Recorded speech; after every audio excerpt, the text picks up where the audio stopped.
Olá a todos, sejam muito bem-vindos. Esse é o programa Saber Direito Responde. Durante as aulas dessa semana, no programa Saber Direito, nós conversamos sobre o tema dos bens públicos. Eu sou o Denis França, advogado da União e professor de Direito Administrativo. E temos aqui conosco hoje 3 alunos, o João Antônio, a Ana Carolina e o Raul. Vamos começar então com uma pergunta do nosso colega João Antônio. Professor, gostaria de saber quais são os bens de uso comum do povo ou de domínio público. Muito bem. Nós temos lá no Código Civil uma classificação das mais importantes sobre os bens públicos. Essa classificação tem uma categoria chamada de bens de uso comum do povo. O Código não conceitua exatamente o que seriam esses bens, mas dá um conceito indireto quando exemplifica.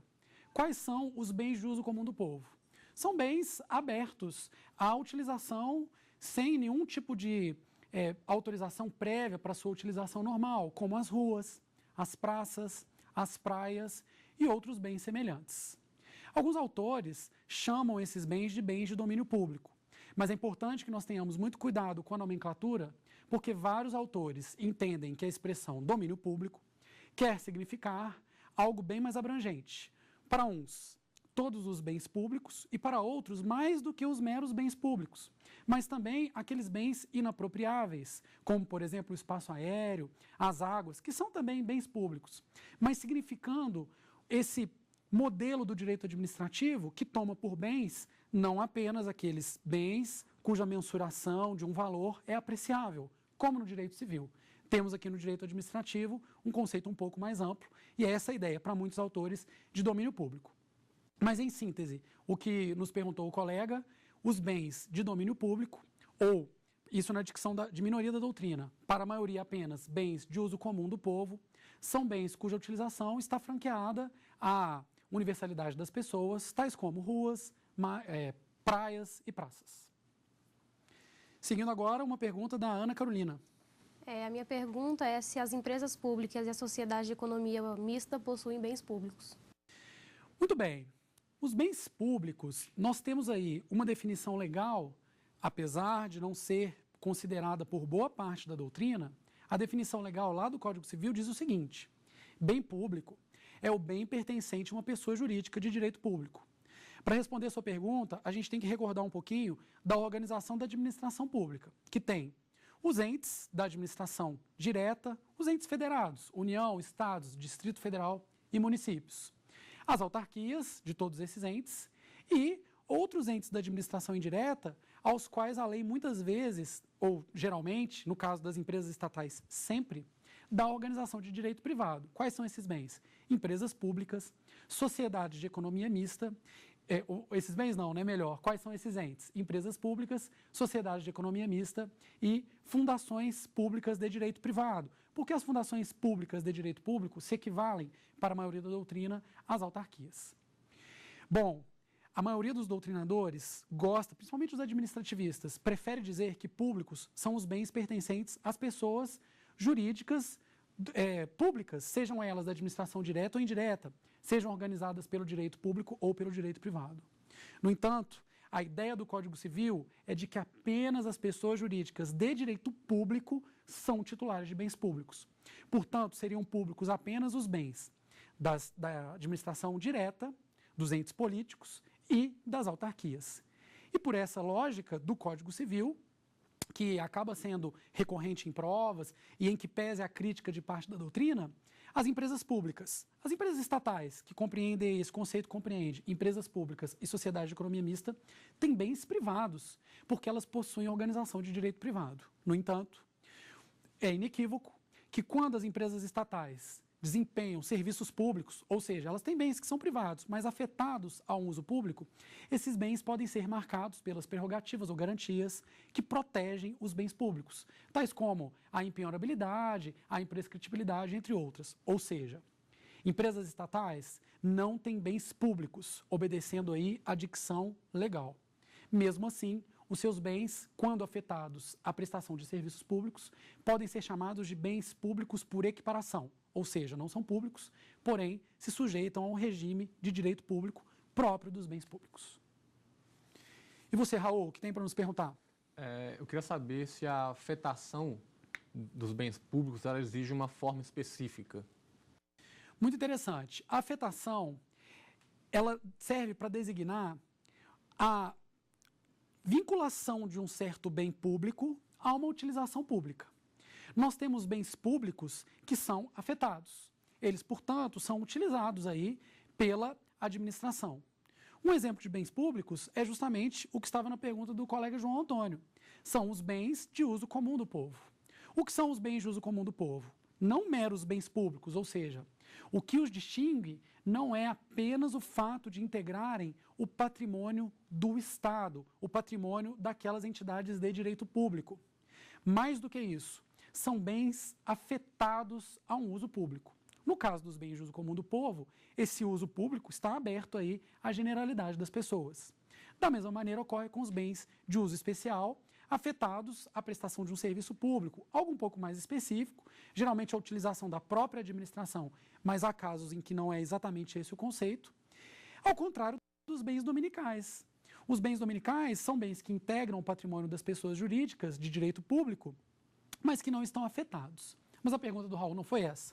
A pergunta dele foi, será que existe aí algum procedimento? Como que acontece a afetação e a desafetação? Muito bem, o bem quando ele está afetado, ou seja, ele está envolvido com a prestação de um serviço público, isso altera um pouquinho o regime jurídico dele, principalmente em termos da possibilidade de sua alienação. Agora, o mais importante para a gente referir aqui nesse ponto é o seguinte, um bem público, ele pode ser afetado, por exemplo, em decorrência direta da lei. Uma lei pode determinar que um determinado bem, que era até então um bem apenas patrimonial, suponha que a União possua um prédio abandonado, que há muitos anos está ali sem que funcione nenhuma repartição. Uma lei pode determinar que uma autarquia ou um outro órgão público aí da administração direta passe a funcionar naquele prédio. Ora, quando a lei fez isso, ela afetou o bem. E aquele bem público deixa de ser um bem livre. E nós tivemos uma afetação feita de maneira formal. O mesmo pode acontecer com atos administrativos. Por exemplo, da mesma forma que esse prédio foi afetado com uma decorrência direta da lei, o administrador público responsável pela gestão daquele bem poderia perfeitamente promover essa afetação por meio de um ato administrativo. Eu diria que isso é até mais comum do que por meio da lei. E, mais uma vez, temos uma formalidade para a afetação do bem público. No entanto, apesar de a afetação formal ser muito comum, é inevitável reconhecer que acontecem hipóteses em que a afetação de um bem público não encara nenhuma formalidade. São situações em que fatos administrativos, ou seja, fatos aí da vida, humanos, da natureza, acabam gerando circunstâncias que envolvem aí a disciplina desses bens. Fatos administrativos sem uma previsão formal podem afetar bens públicos. E eu citaria alguns exemplos. Imagine que um determinado imóvel é um imóvel público que está ali fechado e que não tem nada do ente público funcionando ali. Não é utilizado, está ali, do patrimônio do poder público. Um dia, esse imóvel deixa de ter a sua cerca e as pessoas começam a utilizar aquele imóvel de passagem. Os anos passam e aquele imóvel, que a princípio era um lote, vira uma verdadeira praça. As pessoas instalam ali bancos, fazem um jardim e vira uma praça fundamental para uma cidade. Aquele bem não deixa de ser público. E o fato de as pessoas terem montado ali uma praça, uma verdadeira praça, não muda a propriedade desse bem. Mas nós vamos ter que reconhecer que a conduta dos administrados modificou o status daquele bem, que deixou de ser um bem meramente dominical, integrante do patrimônio público, e passou a ser um bem marcado pela afetação. Agora, muita atenção. Alguns doutrinadores têm uma certa restrição a essas hipóteses em que condutas dos administrados geram efeitos, por exemplo, na afetação dos bens públicos. Apesar dessas restrições, é forçoso reconhecer que isso pode acontecer. E o caminho inverso também é possível, Raul. A desafetação pode acontecer tanto por previsão legal, e às vezes a lei é indispensável para a afetação, quanto por ato administrativo, sempre devidamente fundamentado e com vistas ao interesse público, e também por fatos administrativos, muito embora isso seja um tanto quanto mais raro. Afinal de contas, quando eu afeto um bem ao uso público, eu estou promovendo a publicização daquele bem, a utilização voltada para a coletividade. Mas quando eu desafeto, eu posso estar desguarnecendo a proteção dada ao bem. Alguns autores, então, não aceitam a desafetação por fato administrativo. Mas eu vou te dar um exemplo de como isso pode acontecer, sem uma previsão formal, para encerrar, enfim, essa pergunta que parecia simples, mas é complexa. O exemplo é o seguinte: imagine que a administração pública tem um prédio no qual funciona uma repartição. É integrante do patrimônio da administração, suponhamos que seja da administração estadual. Muito bem, esse prédio pega fogo. Fiquem tranquilos, no nosso exemplo ninguém se machucou. Mas quando ele pega fogo, a administração transfere aqueles servidores para um outro prédio mais moderno que estava disponível. Temos que reconhecer. A afetação daquele prédio inicial, ainda mais queimado, deixou de existir. O prédio, o terreno, os escombros continuam pertencentes à administração, mas talvez tenhamos que reconhecer que não estão mais afetados. Vamos lá, vamos ver o que mais o João Antônio pode nos perguntar aí sobre o nosso assunto. Quais são os bens de uso especial ou do patrimônio administrativo? Olha, muito legal. Voltando àquela classificação que nós temos no Código Civil, que divide os bens públicos em algumas categorias, os bens de uso especial, e eu já comentei um pouquinho, acabei entrando nisso quando respondi a outros questionamentos, os bens de uso especial são aqueles bens que estão afetados a um uso público, do mesmo jeito que os bens de uso comum do povo. No entanto, não são aqueles bens abertos à utilização comum. São bens cujo escopo fundamental é servir à própria prestação da atividade administrativa, um serviço público. Serviço público tomado aqui num sentido bastante amplo, não naquele sentido de serviço público quando nós estudamos as concessões e permissões de serviço público, mas um sentido de serviço público que quer englobar todas as atividades administrativas realizadas pelo Estado. Os bens de uso especial, então, são bens destinados a servir ao interesse público, afetados, portanto, e alguns doutrinadores dizem que eles são bens patrimoniais, porque suscetíveis de avaliação econômica, no entanto, bens patrimoniais indisponíveis, porque estão afetados. Podemos fazer uma correlação entre essa classificação do nosso código e a classificação quanto à disponibilidade dos bens públicos, muito recorrente, oriunda, na verdade, do direito italiano, que o nosso código não utiliza, mas a doutrina sempre faz referência a essa classificação. Então, essa é a ideia. Os bens de uso especial ou do patrimônio indisponível do Estado são bens afetados a um uso público, mas não necessariamente vinculados não são bens de uso comum do povo, mas não apenas integram o patrimônio, quer dizer, são bens indisponíveis. Muito bem, pessoal, já fizemos aí algumas perguntas importantes, espero que estejamos respondendo dúvidas de você e de casa também. Vamos fazer um pequeno intervalo e daqui a pouquinho nós voltamos.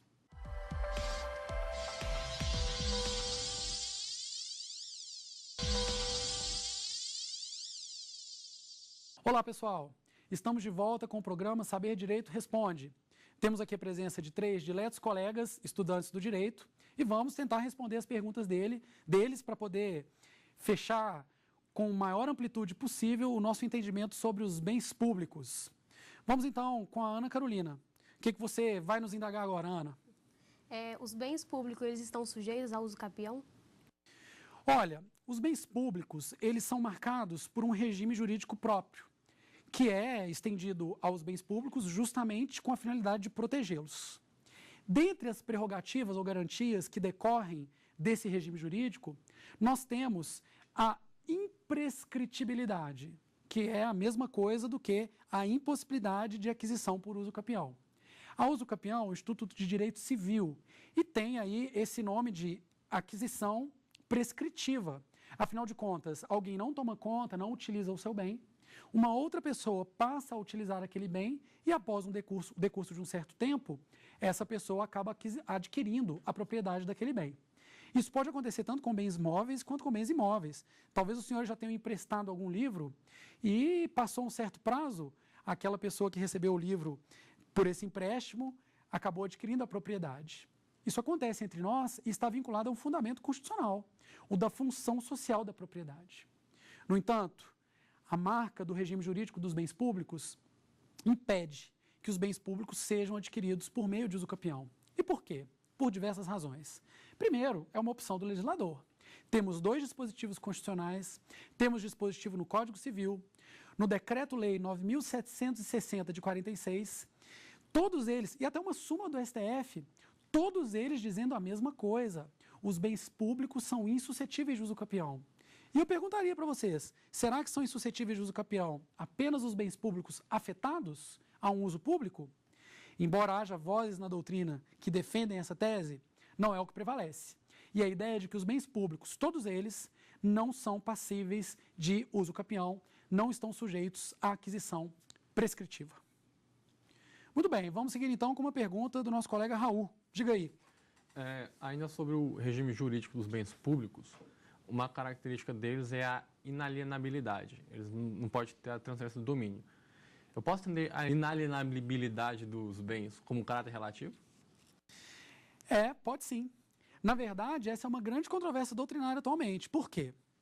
Os bens públicos sempre tiveram, nesse ponto, a doutrina sempre se referiu, os bens públicos são inalienáveis, ou seja, eles são insuscetíveis de serem negociados, vendidos. Mas a verdade é que há bens que são públicos, sem nenhuma dúvida, que são os bens dominicais, que integram aí o patrimônio apenas das entidades públicas. Esses bens, eles simplesmente estão disponíveis.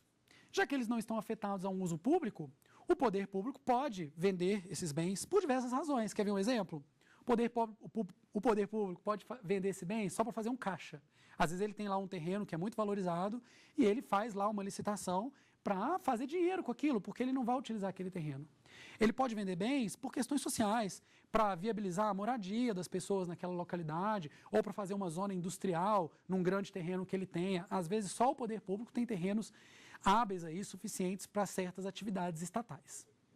O fato é que temos que reconhecer, apesar de vozes brilhantes da doutrina que ainda falam em inalienabilidade dos bens públicos, nós temos que reconhecer que a alienabilidade é um fato, ela é possível, ela ocorre. No entanto, não é como um bem seu. Por exemplo, essa sua bonita gravata, creio que seja sua. Se você quiser vender para mim, para o colega, para qualquer pessoa, é um direito seu. O bem público, ele está sujeito a uma finalidade pública.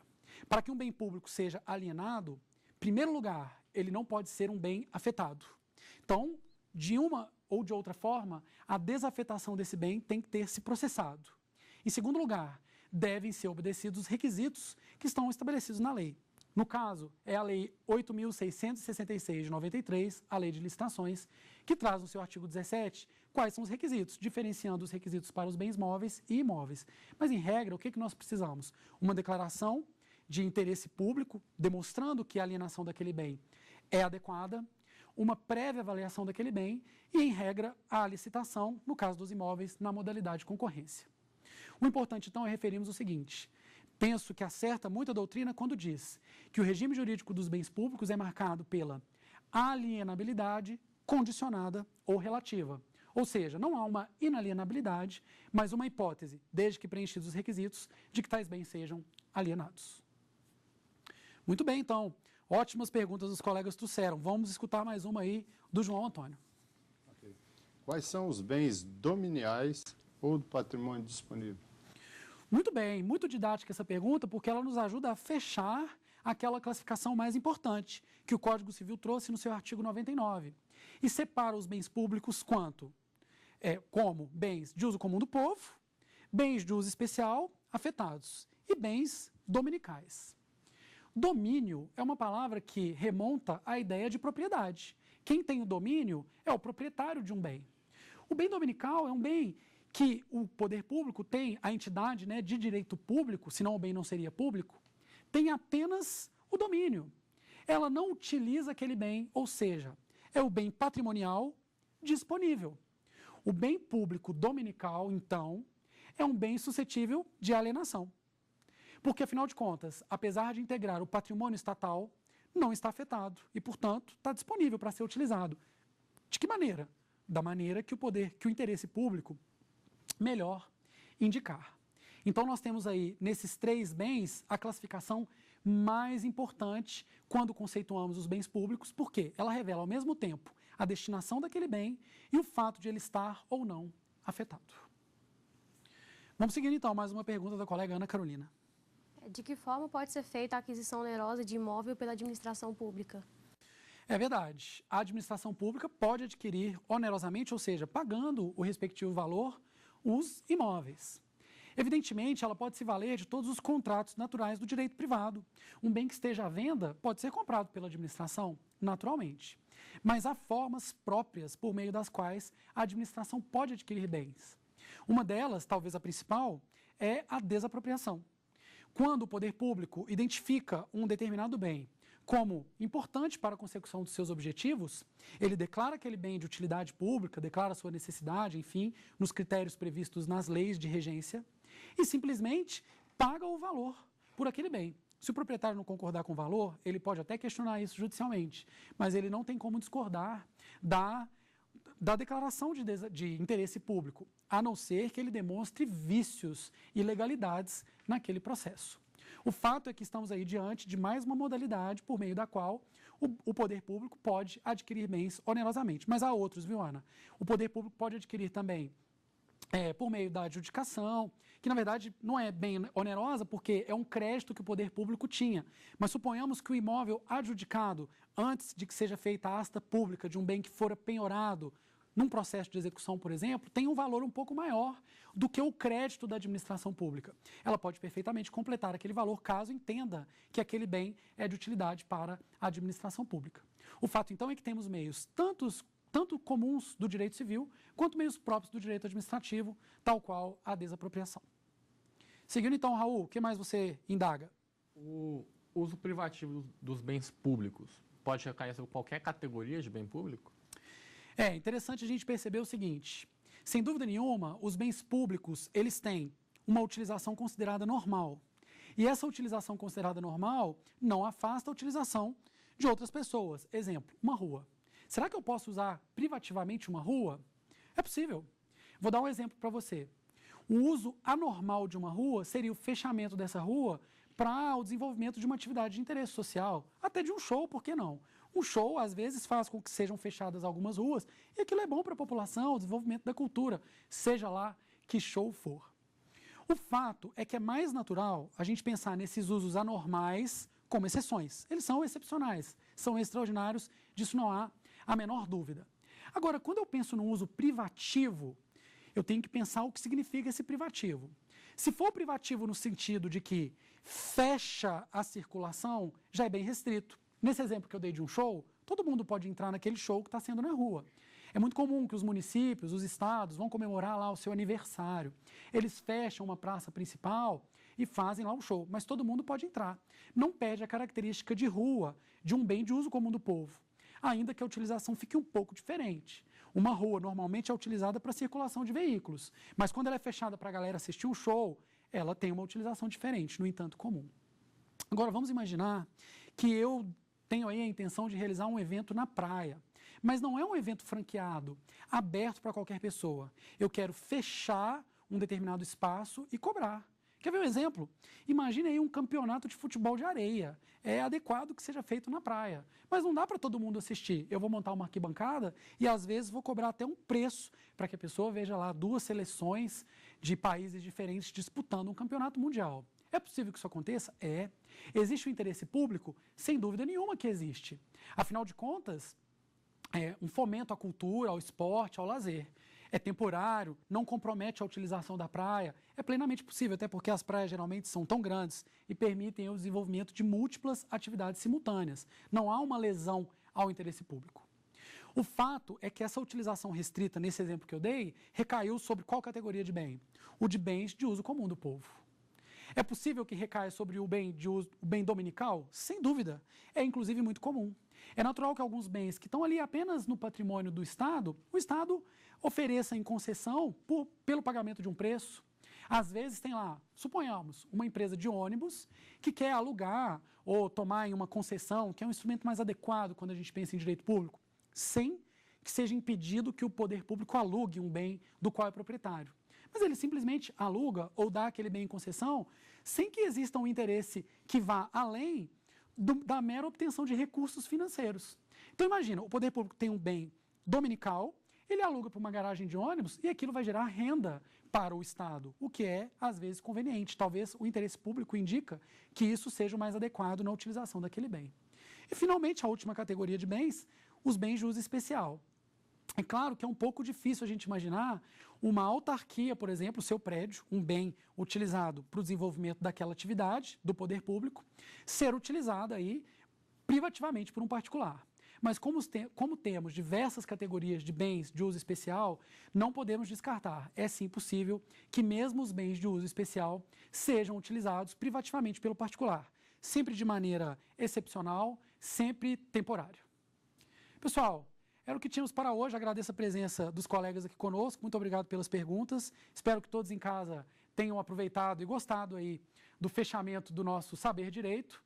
E espero que vocês continuem assistindo o programa e aproveitando dos ensinamentos compartilhados. Obrigado pela paciência. Até a próxima. Tem dúvidas sobre o assunto? Mande um e-mail para saberdireito@stf.jus.br. Você também pode estudar pela internet. É só acessar o site www.tvjustiça.jus.br.